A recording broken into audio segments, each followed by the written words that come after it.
नमस्कार दोस्तों। आज मैं आप सभी के समक्ष सोमवार त्रयोदशी सोम प्रदोष व्रत की कथा प्रस्तुत कर रही हूँ। आइए शुरू करते हैं।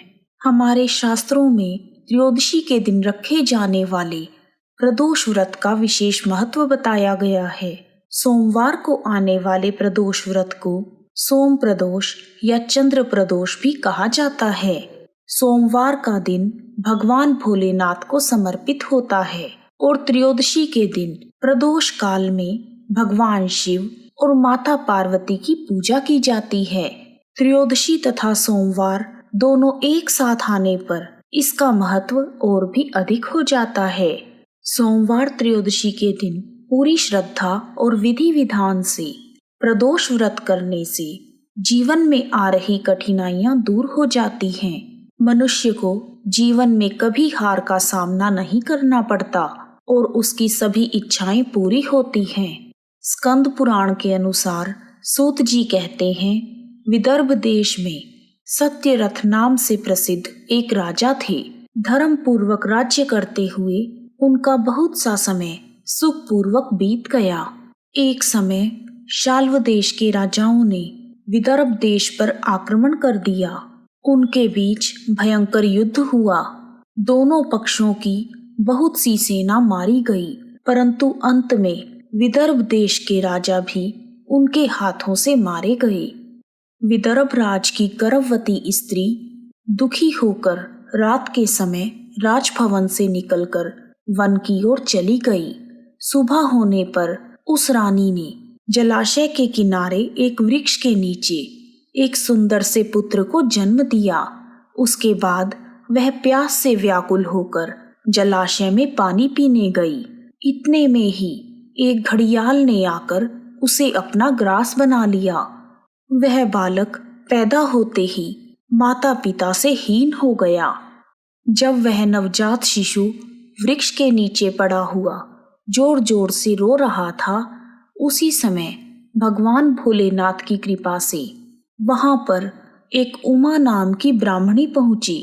वह अपने 1 वर्ष के बालक शुचिव्रत को गोद में लिए हुए थी। वह ब्राह्मणी बहुत ही गरीब और विधवा थी। वह भीख मांगकर अपना गुजारा करती थी।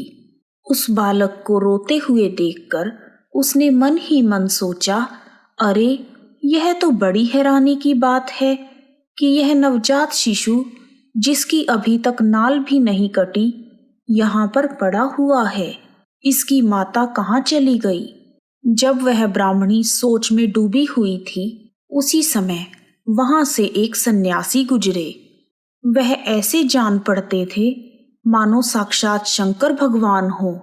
उन श्रेष्ठ भिक्षु ने उस स्त्री से कहा, हे ब्राह्मणी, तुम इस बालक की रक्षा करो, इससे तुम्हें परम कल्याण की प्राप्ति होगी।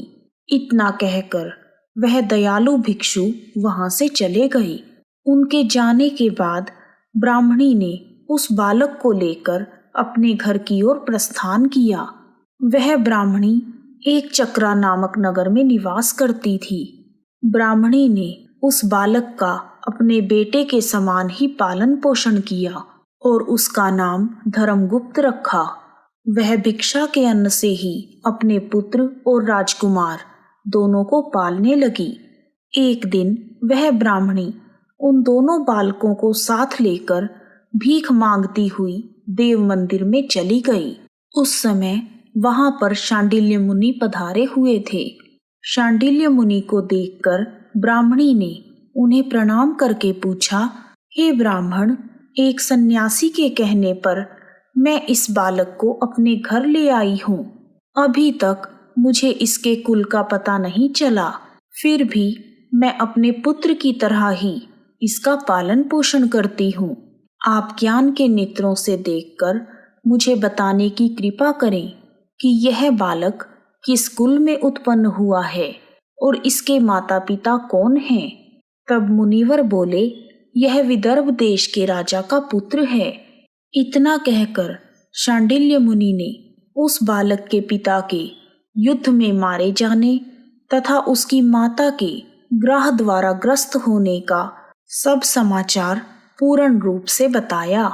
यह सुनकर ब्राह्मणी को और भी आश्चर्य हुआ। फिर उसने प्रश्न किया, हे महामुनि, वह राजा सभी भोगों को छोड़कर युद्ध में क्यों मारे गए और इस बालक को यह दरिद्रता कैसे प्राप्त हुई? यह अपने राज्य को कैसे प्राप्त करेगा? यह तो मेरे पुत्र की तरह भिक्षा के अन्न से ही जीवन निर्वाह करता है। इसकी दरिद्रता के निवारण का क्या उपाय है? तब शांडिल्य मुनि बोले, इस राजकुमार के पिता विदर्भराज पूर्व जन्म में पांड्य देश के राजा थे। एक दिन प्रदोष काल में राजा बड़ी भक्ति भाव से त्रिलोकीनाथ महादेव जी की आराधना में मग्न थे। उसी समय उनके नगर में बड़ा भारी कोलाहल मचा।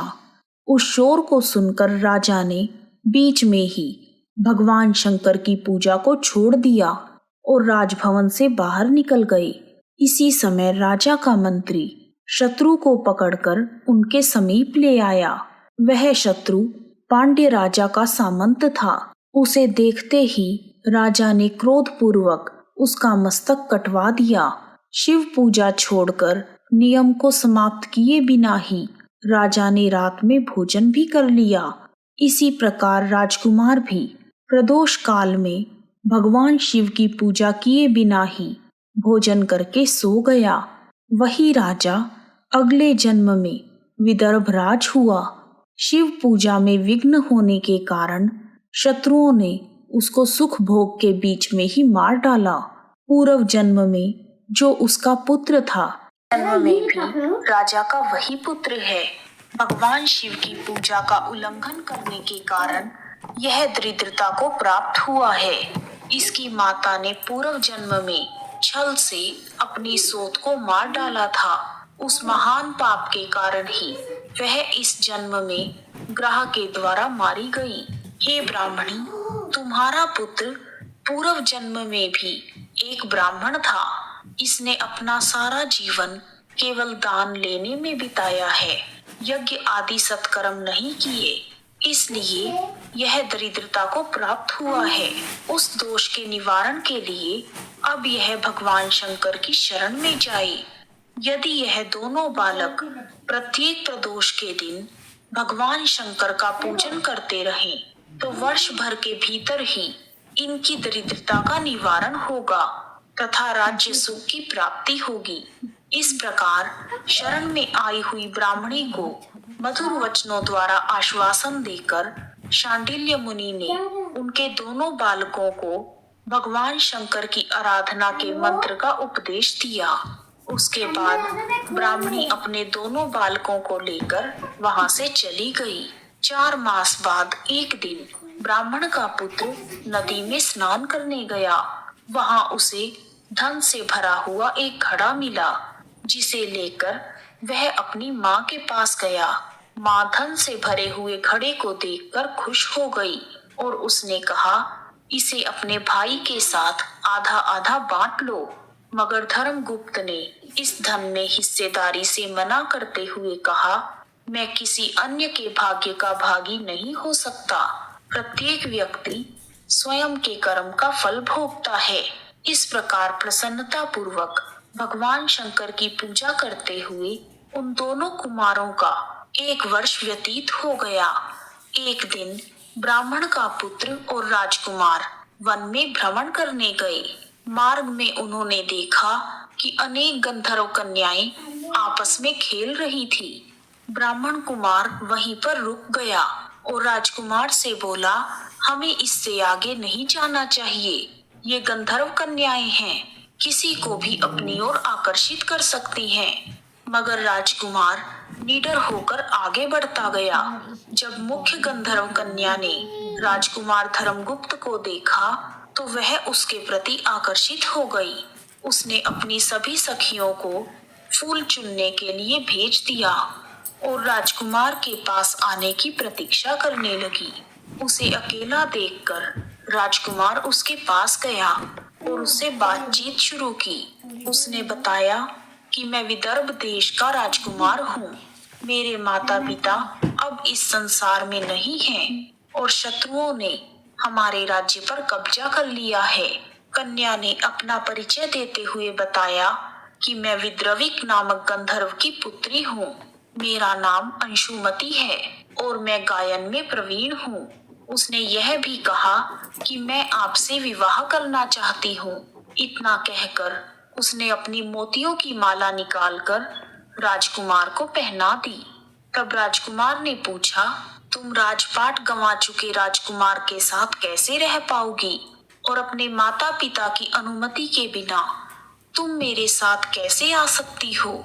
इस पर अंशुमति बोली, चाहे जो हो जाए, मैं वही करूंगी जो मैं चाहती हूँ। तुम 2 दिन बाद प्रातःकाल यहाँ आकर मुझसे मिलना। इतना कहकर वह वहां से चली गई। राजकुमार ने वापस आकर ब्राह्मणी और उसके पुत्र को सारी बात बताई। वह दोनों बहुत खुश हुए। 2 दिन बाद राजकुमार पुनः उसी वन में गया। उसने देखा कि अंशुमति अपने पिता के साथ उसकी प्रतीक्षा कर रही है। तब गंधर्व राज ने राजकुमार से कहा, मैं कैलाशपुरी गया था। वहां शिव भगवान और माता पार्वती ने मुझे बुलाकर कहा कि धर्मगुप्त नामक राजकुमार राज्य से विहीन होकर भटक रहा है। जाओ और उसका राज्य पुनः प्राप्त करने में उसकी सहायता करो। मैं उनकी आज्ञा के अनुसार अपनी पुत्री अंशुमति का हाथ तुम्हारे हाथ में दे रहा हूँ और राज्य प्राप्त करने में मैं तुम्हारी सहायता करूँगा। मेरी पुत्री 10,000 वर्ष तक तुम्हारे साथ इस पृथ्वी पर रहेगी और जब तुम शिवलोक में आओगे तब भी वह इसी काया में तुम्हारे साथ ही रहेगी। भगवान शिव के आदेशानुसार राजकुमार धर्मगुप्त और अंशुमति का विवाह हो गया। अंशुमति के पिता ने अपनी गंधर्व सेना भी राजकुमार को दे दी। सेना की सहायता से उसने अपने शत्रुओं को परास्त कर दिया और अपने पिता का खोया हुआ राज्य पुनः प्राप्त कर लिया। अब राजकुमार धर्मगुप्त राजा बन गया। उसने अपने बुरे दिनों में उसे पालने वाली गरीब ब्राह्मणी को राजमाता का दर्जा दिया और शुचि व्रत को अपना छोटा भाई माना। इस प्रकार नियमित रूप से प्रदोष व्रत करने से ब्राह्मणी, उसके पुत्र शुचिव्रत तथा राजकुमार धर्मगुप्त को धन धान्य तथा सुख संपत्ति की प्राप्ति हुई। सूत जी कहते हैं, जो मनुष्य प्रदोष व्रत के इस पुण्यमयी महात्म्य को एकाग्रचित होकर सुनते अथवा पढ़ते हैं, उन्हें 100 जन्मों तक कभी दरिद्रता नहीं होती और अंत में वह ज्ञान के ऐश्वर्य से युक्त होकर भगवान शंकर के परम धाम को प्राप्त होते हैं। बोलो शंकर भगवान की जय, माता पार्वती की जय। प्रदोष व्रत के दिन स्नान आदि से निवृत्त होकर भगवान भोलेनाथ को बिल्व पत्र, गंगा जल, अक्षत, धूप, दीप आदि चढ़ाकर उनकी पूजा करें। फिर व्रत का संकल्प करें। इस व्रत में भगवान शिव और माँ पार्वती की पूजा की जाती है। प्रदोष व्रत की पूजा प्रदोष काल में शाम को 4:30 बजे से लेकर शाम को 7 बजे के बीच में की जाती है। शाम को एक बार फिर से स्नान करके भगवान भोलेनाथ की पूजा करें और दीपक जलाएं। पूजा करते समय प्रदोष व्रत की यह कथा सुने। उसके बाद भगवान भोलेनाथ की आरती करें। इस प्रकार सोमवार त्रयोदशी की प्रदोष व्रत कथा पूर्ण हुई। यदि आपको सोमवार त्रयोदशी की प्रदोष व्रत कथा पसंद आई है तो कमेंट बॉक्स में शिव परिवार की जय लिखना ना भूलें। आप सभी का हार्दिक धन्यवाद। ओम शिवाय। हर हर भोले, नमः शिवाय।